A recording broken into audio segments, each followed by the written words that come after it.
Thank you, Catherine, for this very inspiring speech.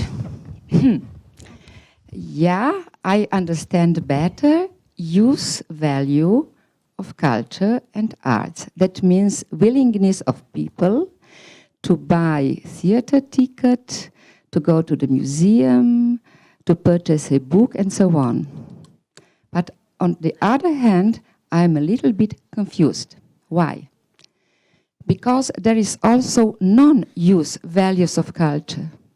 The value of culture for the future generations, the value of culture, of the existence of culture and arts as such, the value of culture as constituent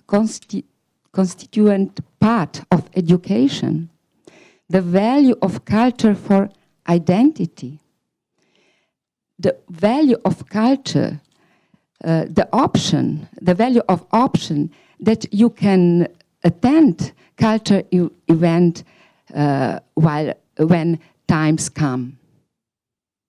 So even all these values, non-values of culture, non-use values of culture, can be measured by people's willingness to pay, to agree that the state give part of the national budget or local budget to culture, even if they are not using this option.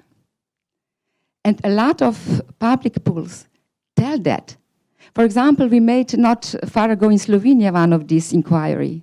And can you imagine that people from the margin of Slovenia, that people who never go to opera performance, when they were asked, do you agree that part of public funding goes for this opera house? An incredible high percentage of people gave positive answer. Yes, absolutely. It's so important to appreciate use value of culture, but we have to be all the time aware also of non-use value of culture. And I agree, I liked very much these 4 co-governance, co-programming, access to these 4 steps, because I really, one of the main issue, one of the main message you gave to us for me is that we need informed audience, informed policymakers, but I am asking, do we need informed artists? Or artists should live in their own world to be able to invent something we don't know yet? So all these questions are really very relevant, and I like that very much that you offer all that to us. Now I think we should proceed with our next speaker, but before announcing Vesna Marjanović, I would like to mention 2 documents, European documents. One is the right to take part in culture, adopted in January 2012 by the Council of Europe Parliamentary Assembly. And the second one is EU recommendation of the European Parliament and the Council on key competencies for lifelong learning, where culture, awareness, and expression are considered one of the 8 key outcomes of learning, just as important as literacy, numeracy, digital skills, and so on. So I read that you launched in 2013 motion for a recommendation to adopt guidelines on the international level that would recognize the arts and culture as an asset for sustainable growth and a powerful tool to strengthen social cohesion and democratic stability. So it will be interesting to hear what inspired you to go for it, and especially what is the power of culture in the times of crisis, exactly what you are going to speak, so about the culture's impact on social cohesion and democratic stability. So please, the floor is yours. Thank you very much, and good afternoon. It's a great pleasure to be here today. Probably one of the only one, or one of the rare politicians in this very esteemed group. I'm here to learn, of course, and also to try to present the parliamentary dimension of the Council of Europe and the role of parliamentarians in our Parliamentary Assembly, but also in our national parliaments, since very often I refer to, cynically, to parliaments as part of Europe's endangered cultural heritage as well. But apart from that, I'm not only going to be cynical. I believe that we as parliamentarians still have a role especially in the field of culture and education. It is not as strong as it should be, but hopefully together with the experts and the citizens, we will try to achieve what we are talking about here today. I am presently working on 2 reports for the Assembly. One is called very broadly Culture and Democracy, as is the title of this conference as well. And the other one is related to new methods of influencing independent journalism, politically influencing independent journalism in Europe. And even though these 2 reports don't have a direct link, but I think they are very closely connected through the principle and through the principle of freedom of expression, which is the core value of the Council of Europe and still is. What is also important to mention today is that the report I'm working on at the moment was also a reaction to the Charlie Hebdo attacks from the beginning of this year.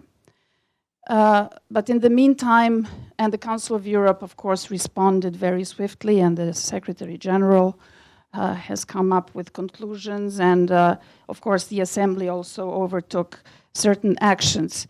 But in the meantime, during this year of 2015, we have also witnessed 2 or 3 deadly attacks in Turkey, which have involved victims among young people, but also attackers who are coming from the younger generation.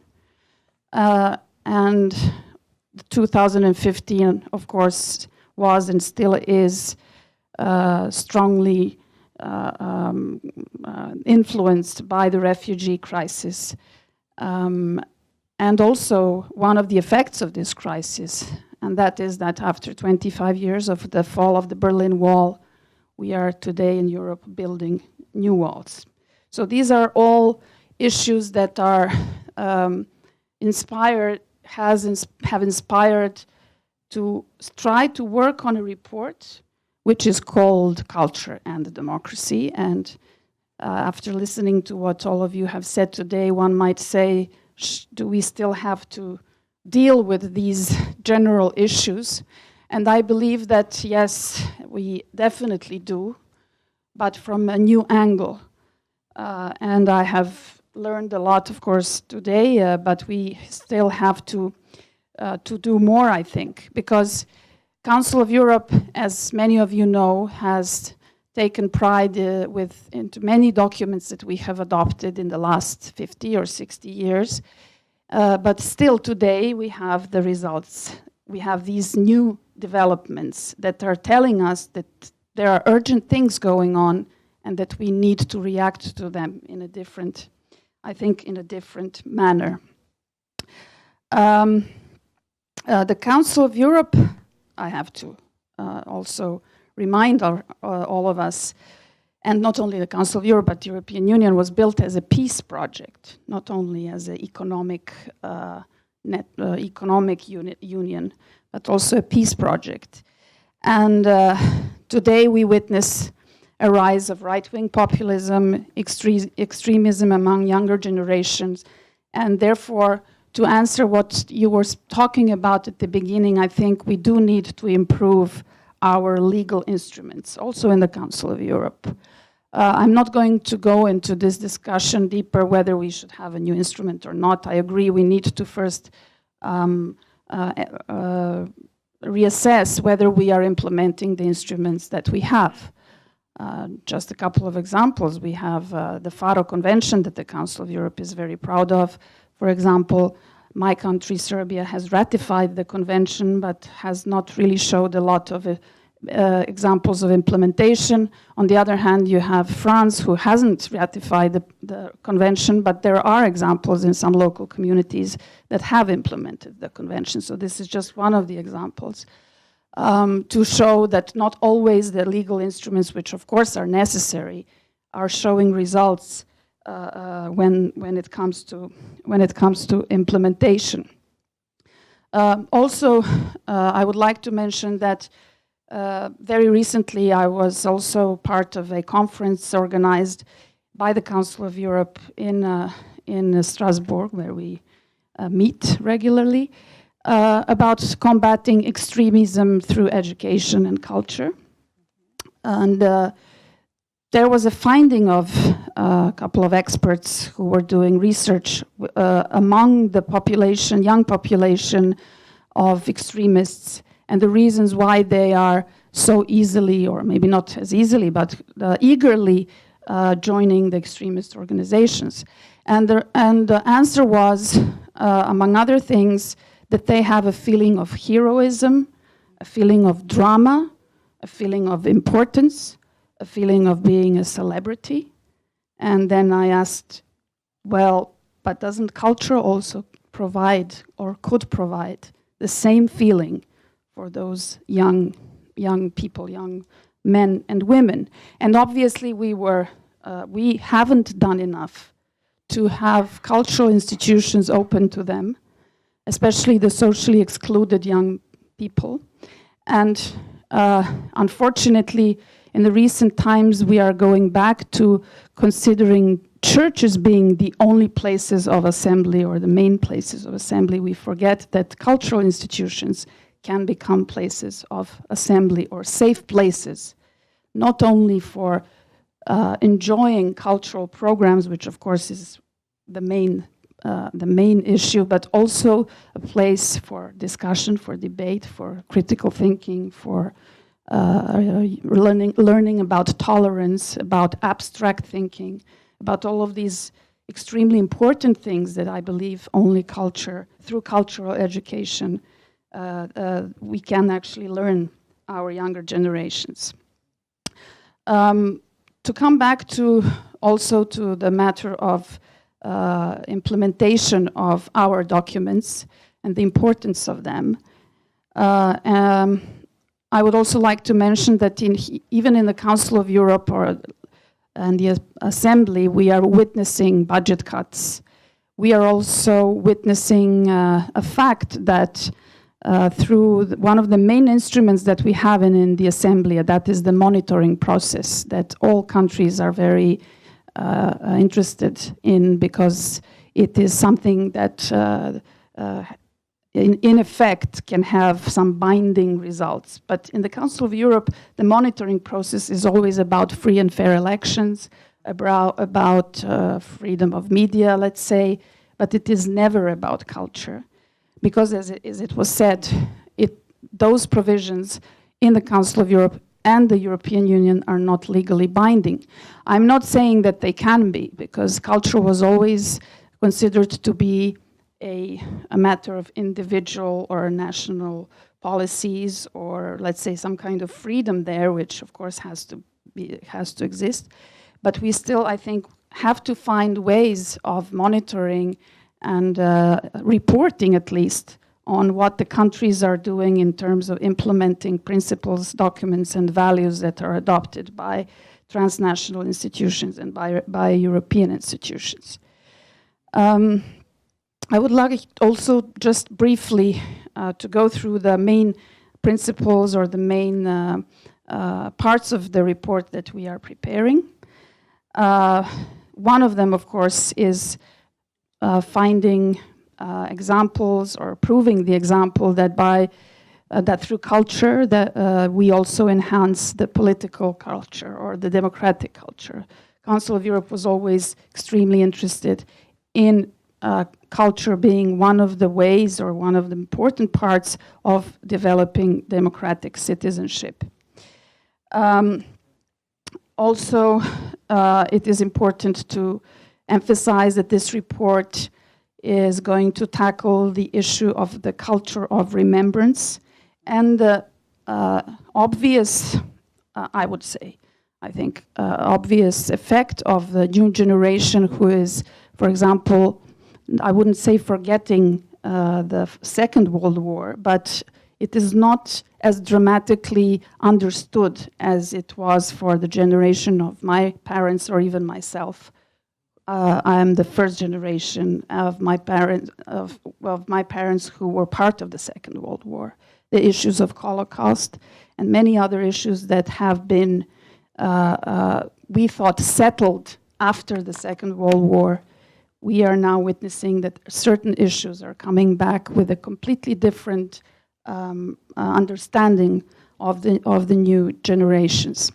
We are also hoping to tackle the extremely important issue of integrating culture in other sectors, especially with education, but also others, like, of course, economic or sustainable development, research and innovation, social services, health sector, even prisons and penitentiary and rehabilitation sectors of policymaking. And just to add to what was said before, that culture is considered to be, I liked this expression, Cinderella or orphan of the human rights. In the field of human rights, I would say that it is also an orphan in policy or making and budgets as well. And to remind all of us, I think there are even here today experts that were working on a very, very extensive document that was published almost 20 years ago by the Council of Europe. It was called In from the Margins. And I will read just one a quote from this publication published in 1997. And the report's central themes were two priorities: to bring the millions of dispossessed and disadvantaged Europeans in from the margins of society, and cultural policy in from the margins of governance. That was 20 years ago, and our question today is, have we achieved this? I don't think so. So this is something that we need to readdress, obviously. For us in the Council of Europe, it's also an important question.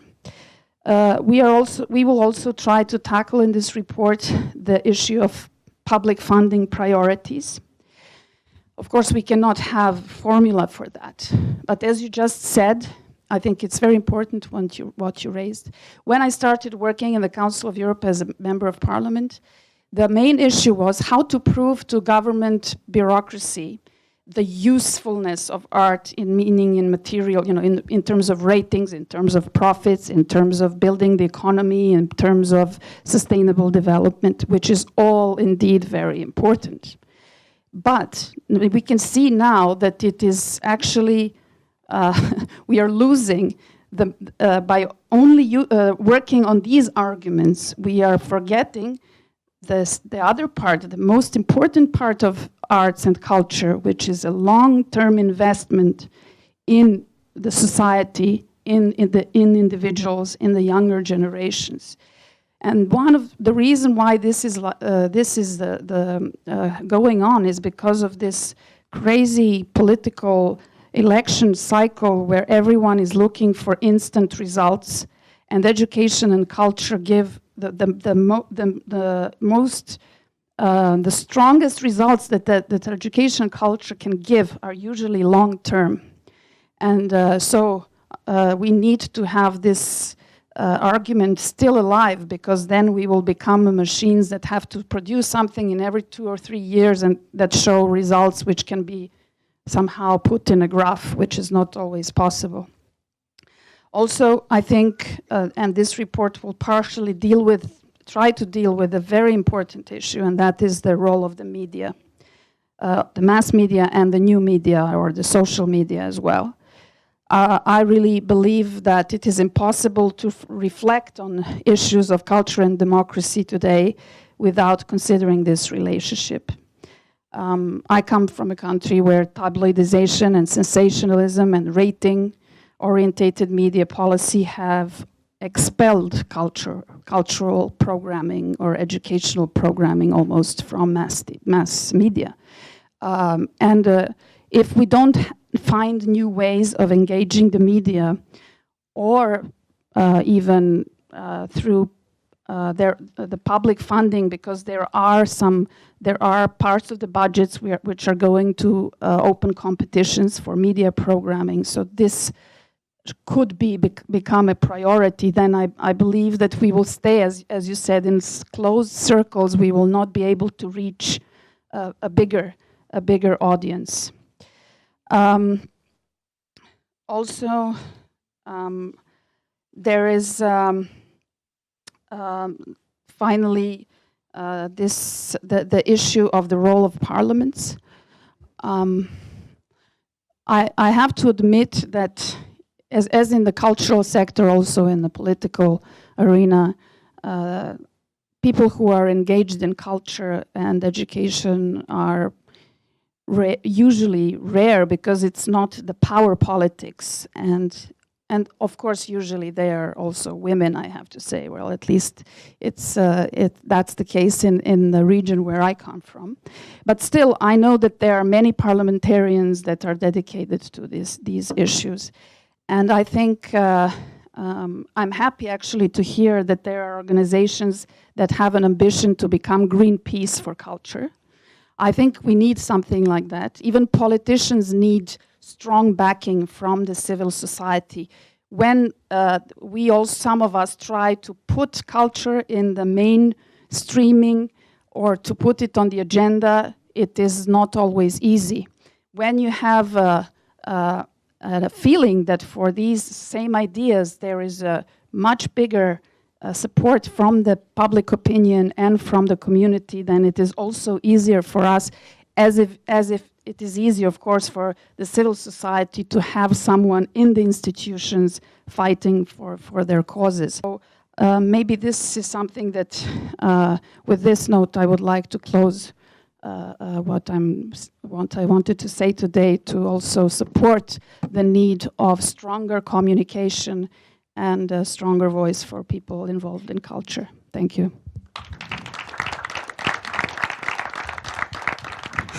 Thank you very much for this speech. I owe you an apology.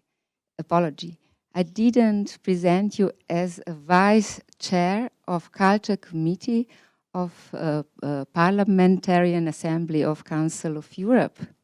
And this is, of course, very important information, because if we want to bring culture back to the center of political agenda from the margin, then this kind of people, and also deputies in parliament, are the crucial players in our field. But then we have to solve one very serious problem. Have you noticed that in last decades, culture and arts became internal affair of culture sector itself? But not only because of politicians and their lack of interest for arts and culture, also because of culture sector itself.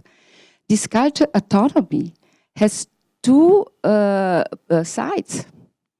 On one hand, arm's length principle is great, but if you are not at the table, then perhaps by time you disappear.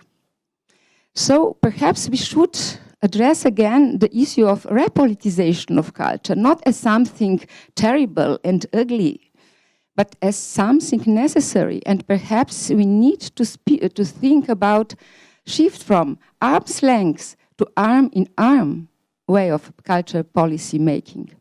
And the next remark I have, it is really a paradox.